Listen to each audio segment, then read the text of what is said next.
We will tear your souls apart.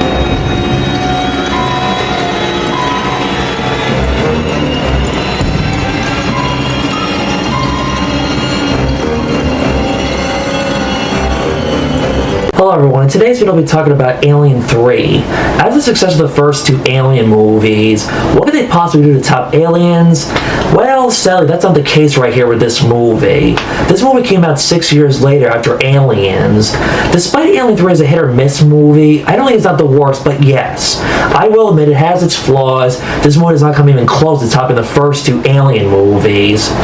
It sucks that this movie had so much studio interference. This is why the movie tanked and was not well received when it came out. But you can say this movie is a bit of a cult following all these years later, but that's arguably debatable. As a kid before the internet, I was not aware of this movie's studio interference, production problems. Before I was aware about this movie's reputation, like any other little kid, I liked this movie. As I've gotten older rewatching this movie, I've analyzed the pros and cons of this movie, seeing how it has its flaws. But for some reason, I don't know why, I like this movie. Yes, I'll admit, it's not a masterpiece or comes even close to topping one of the best movie sequels. And like I said before, not even coming close to topping Aliens, for sure. Disclaimer right here, I'm not saying you have to like this movie. This is just my own personal opinion why I don't think Alien 3 is not as bad as everyone says it is. That's just my own opinion. If you don't like this movie, that's fine, okay. I totally respect why you may not like Alien 3 for a reason, and that's totally okay. For this video, I did my best to research the basic history behind the production problems of this movie. That could be a video of its own, but for the sake of it, I will dive into the basic history behind this movie's production problems. If I missed anything, let me know in the comments. Also, it would not surprise you there were tons of podcasts and documentaries on the making of Alien 3 on what went wrong with this movie. I'm sure there's more behind each of these original script ideas that were rejected. Again, for this video I'm keeping it simple. Quality over quantity, as they say. I won't give a full detail, but a brief summary of some of the original ideas of Alien 3 and original directors, writers, vision what could have been Alien 3. What went on during the making of this movie's production problems, and how this movie went through so many different directors and writers. I highly recommend the documentary on the Blu-ray on the making of Alien 3. To start this off, Ridley Scott, for example, was a possible candidate to direct this movie, which would have made sense, especially how he directed the first Alien film, but he turned it down. You can say he dodged the bullet for not directing this movie. James Cameron was also asked by Fox for directing another Alien movie. He pitched several ideas to 20th Century Fox on how what his original idea was for a sequel to Aliens. James Cameron's original idea for a sequel to Alien was to focus on Ripley, Newt, and Hicks being a family, and that Bishop suspected someone damaged his brain and tried to make it more dangerous. James Cameron told the studio he would have liked to have had Ridley Scott direct Alien 3, and he would have directed Alien 4. And both Alien 3 and 4 would have been shot back to back, released 1 year apart. The reason why this movie did not happen is because Ridley Scott was not really 100% committed to making Alien 3. By the time Alien 3 went into production, James Cameron said he lost interest in doing a sequel to Aliens, and he moved on to other movie projects. William Gibson was a cyberpunk author who was hired by Giller and Hale to write a script for Alien 3. William Gibson's original script idea for Alien 3 was that he wanted Hicks and Newt as the main focus of the movie. They were rescued by a unit of progressive peoples, really would have been in a coma throughout the entire movie due to something being wrong with their cryopod. They wanted to set up Ripley as the main focus in Alien 4. Bishop is casually using to learn about the aliens creating some kind of genetically altered xenomorphs and spaceship crew that would have made Bishop evil. Hicks leads a young army against the xenomorph aliens, but because of budget reasons, they had to scale the action scenes down. Newt was going to be shipped out of Jettisons to live on Earth with her grandparents. This is a tough one to think that this idea maybe could have worked out, but at the same time, it wouldn't have been the same without Ripley. The reason why this original idea was rejected was because of a combination of budget concerns, the fall of the Berlin Wall, the ending of the Cold War around this time, and the studio wanted to make an Alien sequel focusing on a story on Ripley. It's not an Alien movie without Ripley, and yes, I am aware that Sigourney Weaver has not been in the last Alien movies the last 20-30 years. The studio wanted to make sure they could afford and bring back Sigourney Weaver back as Ripley. And after having so many creative differences with the studio, Gibson declined to the studio on writing other potential story ideas for an Alien 3 movie. From reading about William Gibson's original story idea for Alien 3, he wanted to make this movie on a metaphor on the Cold War at the time. Rennie Harlin was considered by Fox at the time as a possible candidate to direct Alien 3. He said they really wanted to make Alien 3 his own, and not copy what was already done with the first 2 Alien movies. He told Fox to hire Eric Red, who prior to this wrote The Hitcher, Near Dark, and also because they were close personal friends. From research, it seems that there were either 2 or 3 original ideas that were thought of and rejected. I'm just not sure how 100% true and accurate this is, to be quite honest. One potential possible idea they had in mind was giving the xenomorph aliens a background story, exploring their origin on their planet. Fox and Ignore wanted to see the alien planet a prequel, and yet we had Prometheus 20 years later. It just shows how studios suck and they have no idea what the hell they are doing. So this idea was scrapped. Another potential idea, the aliens come to Earth on some farm. On Earth, people can hear you scream. Another potential idea was they thought of it takes place on a prison ship, and yet they use this idea for the movie, but instead it was a prison planet. Another idea they had in mind for the movie was no Hicks, no Newton, no Ripley or Bishop. The movie would have been told through a Marine's point of view, Sam Smith. Okay, right there, right off the bat, reading about this idea sounds dumb, stupid, and lame, especially if they didn't want to bring back the characters of Ripley, Hicks, Newton, and Bishop. Eric Red has said in interviews many times that he disowns the original idea for Alien 3, and he felt too much pressure by the studio writing a sequel in a short amount of time. In the documentary watching the making of Alien 3, Rennie Harlin said in the interview after working on Alien 3 for a year, he said that he lost interest, felt no progress, and felt like too many other original ideas were circling around rather than going with a good script. After leaving Alien 3, Rennie Harlin directed Die Hard 2 instead. Good idea right there. After Rennie Harlin's departure, 20th Century Fox hired Vincent Ward.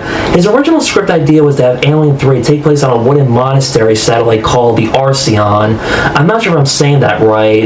It was going to be run by monks, and they rejected technology.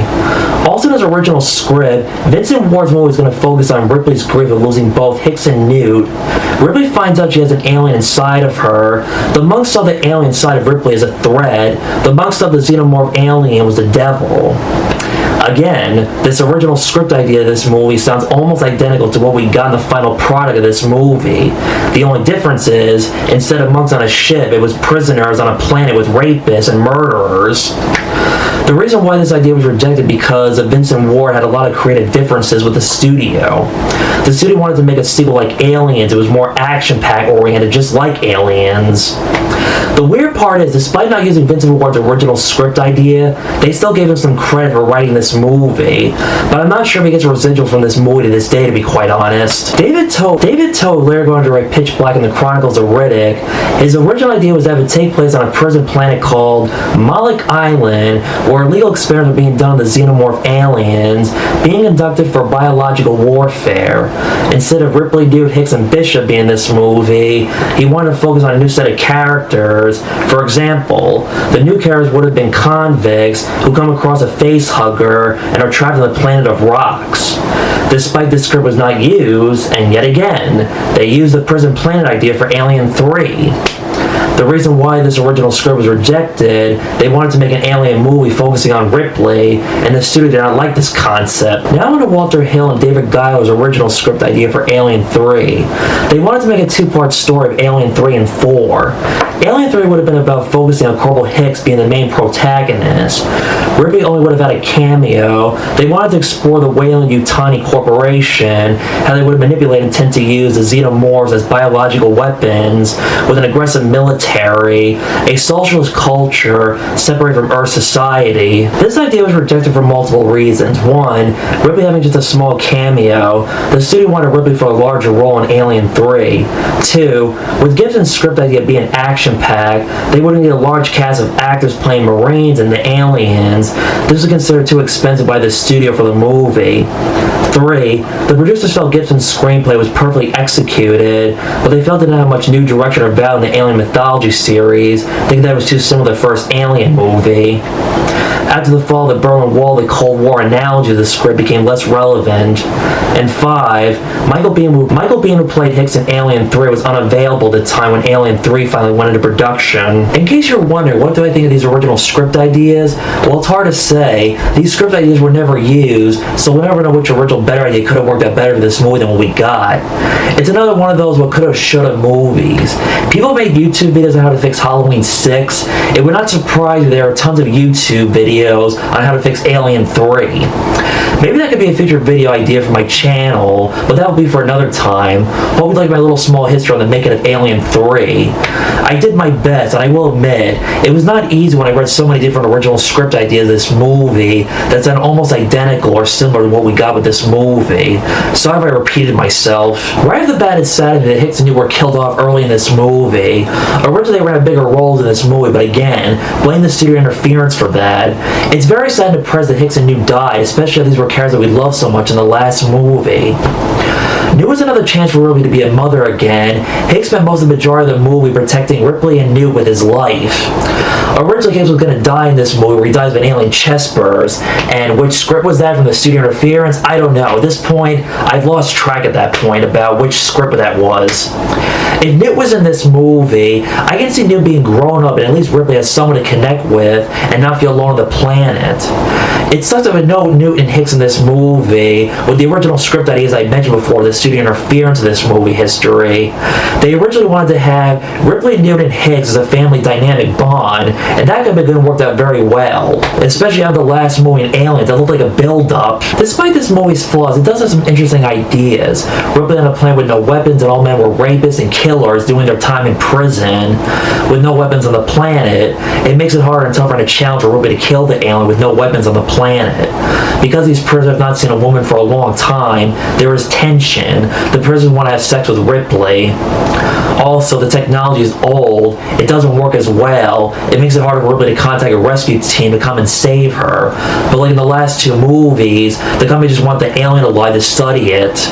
Ripley wants it dead before the rescue team arrives. With Ripley being on a planet with rapists and prisoners who are trying to rehabilitate themselves, taking a vow of celibacy, Andrew, who's the head warden of the prison, tells Ripley just because religion rehabilitated them, that doesn't make them less dangerous. People point at this movie having themes on redemption where the prisoners can make their sacrifice and then go to heaven, but I try not to think too much logic into this. I just take it with a grain of salt and just move on and accept it for what it is. This movie is very big and heavy on the religious tone. When they try to attempt to trap the alien, one of the rapists who tried to rape Ripley before sacrifices himself to trap and lock the alien up. When Ripley finds out that Hicks and Newt died and did not survive the crash, Ripley checks to make sure there was no alien inside of Newt. Sadly, she really did drown. I guess Ripley did not think twice on checking the spaceship to make sure there were no other aliens on board in the last movie. James Cameron said that when he saw this movie, he disliked seeing Hicks and Newt being killed off early in the movie, and in general he said he doesn't like this movie, which I don't blame him for that. Just like Dracula's daughter, this was not Carrie Henn that played Newt in Alien 3. It was a fake replica dummy of her. Also, around this time, Carrie Henn could not reprise the role as Newt because she was already grown up at this point. The funeral scene with Hicks and Newt is so depressing. After watching this scene, you need to put on a lighthearted comedy to lighten up. Also, during the funeral, we see that the xenomorph alien bursts out of an animal, which I'll talk about in a little bit. Ripley finds what's left of Bishop, and she finds out why the spaceship crash landed, and that there was a xenomorph alien on board. The one good thing I can point out in this film is Charles S. Dutton as Dylan. His character was the one good part in this movie. Despite admitting he was a bad person, he did bad things, you can bet that his character was semi-rehabilitated, but he admits to Ripley don't trust him because of his past, especially how he saves Ripley's life from almost getting raped. What's ironic with Charles S. Dutton playing this character, in real life, he was a convicted felon for manslaughter. In a weird way, that's what made his performance work so well in this movie. I love his speech before they fight the alien. It's like a pre-football game speech to motivate his friends to fight the alien, and how this is life and death, and how the company doesn't care about them, whether they live or die. Go watch this movie, listen to Charles S. Dutton's speech as Dylan, and feel motivated. Ripley wanted Dylan to kill her, but instead uses her as bait so they can lure the alien into the trap. I hate the part when he sacrifices himself to the alien. I'm like, no, I don't want you to die. I'm like, no. Even though I've seen this movie many times, I try to imagine an alternate take in my mind where he survives, but at the same time, yes, I know that he dies in the movie. But still, I hate the part when he dies. Yes, I know I said that already. Despite this movie's mixed reception from fans, whether it's love or hated, to me this movie's not that bad. It's not great. It's not come close to topping the first two Alien movies, obviously. It was not for the trouble production problems. This movie maybe could have turned out alright, depending on how they wanted to structure the right script and formula. This movie to me is just okay.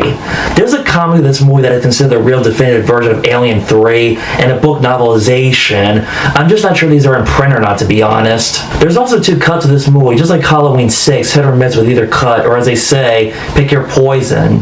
Some people debate on the director's assembly cut being better than the original Alien 3 theatrical cut. There's probably a lot of YouTube videos out there comparing both cuts of this movie. For this video preparation, I watched the assembly director's cut. One thing to point out the difference in both cuts is when the xenomorph alien bursts, he bursts through the animal and a dead ox in the assembly cut. In the regular theatrical cut, the alien bursts right through a dog. In a way, I feel like John Carpenter's a thing, but different. It was interesting, probably the first time we've seen a xenomorph alien burst through an animal. It would not surprise if Alien fans had this question in their minds until this movie came out. Like, what if a xenomorph alien can burst through any animals? It's also interesting, and not only can the alien burst through an animal species, depending on the animal, the xenomorph alien morphs and walks like a dog. With this movie only having one alien, it tried to copy the first Alien movie. Ripley develops a romance with Clemens, played by Charles Dance. His character was a medic in the facility. He gets killed by the xenomorph alien. That was a short romance. I don't think his acting is bad. It's one of those, was it really necessary for Ripley to have a romantic partner for this movie? It feels rushed and no chemistry between the two. Especially after losing two people she cared about in the last movie. She was vulnerable, sad, and depressed. You all might recognize Charles Dance from Game of Thrones. A big twist that we see in this movie is that Ripley has an alien inside of her. The first time I saw it as a little kid, seeing Ripley cry made me feel sad and sympathetic for her. And I asked myself, how could this have happened to a legendary horror hero scream queen? This is a character I love so much in the last two Alien movies. She was the Laurie Strode of this series, knowing that she was going to die at some point in this movie. When she realized the alien won't kill her because of what's inside of her, she wanted Dylan to kill her. But they have a deal. The alien dies first, and then her. Before finding this out when the alien killed Clemens the medic, we thought this would be the moment the alien would kill Ripley, but he doesn't kill her. We, the audience, question how come the xenomorph alien did not kill her at that moment? And then we find out, I guess the xenomorph aliens can sense when there's an alien inside of a person and they won't kill them. I guess the xenomorph aliens can sense when there's an alien inside of a person and they won't kill them, knowing the alien impregnated a human being and it will burst out only a matter of time.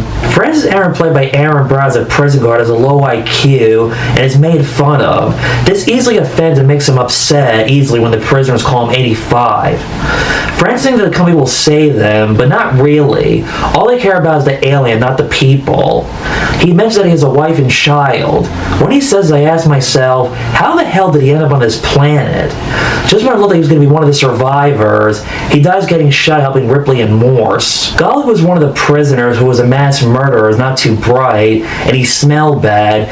He sees two of his prison mates get killed right in front of him. He's falsely accused of thinking that he murdered his two inmates.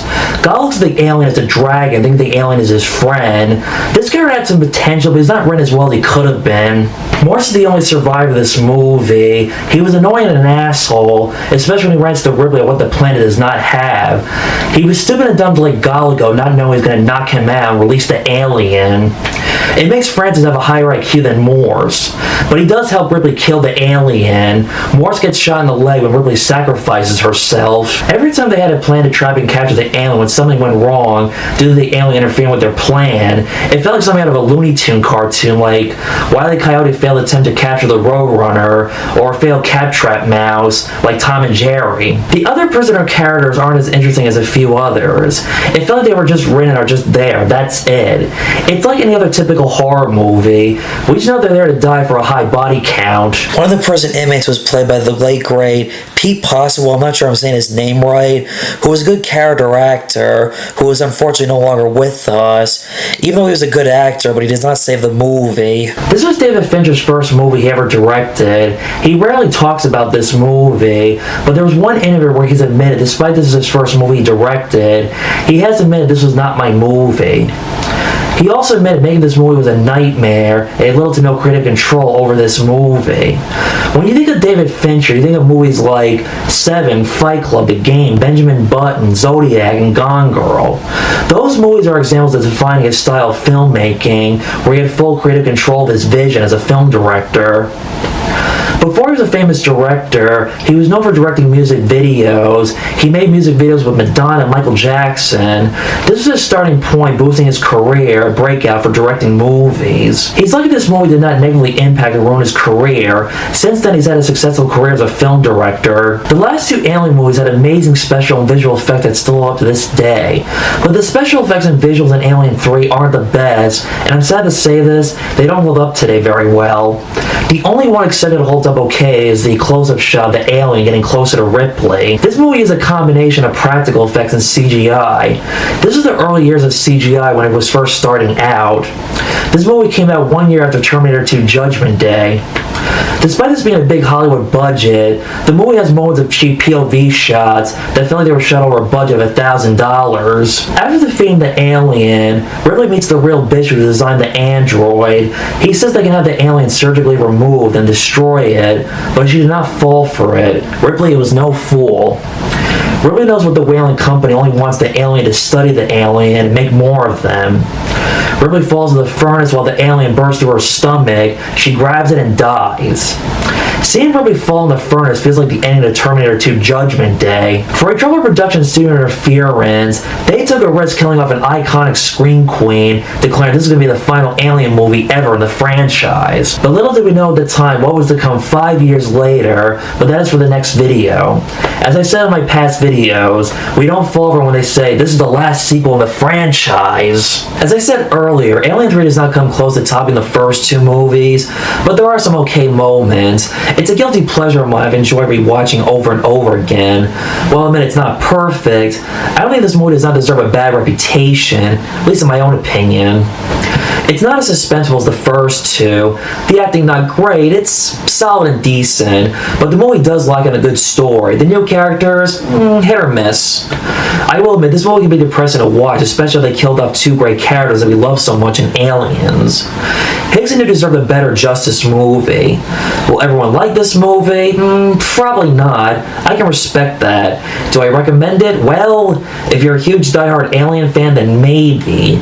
But if you're expecting more after what you saw in the first two Alien movies, you might be disappointed.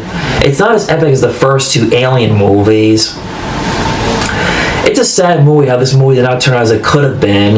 Well, I will admit, Sigourney Weaver does try and give her all, but it was not a way for Sigourney Weaver to go after the character Ripley at the time. A bad movie, yes. Is it the worst? Depends on who watches this movie. Not as worse as what's to come next. Stay tuned tomorrow for Alien Resurrection and... oh boy.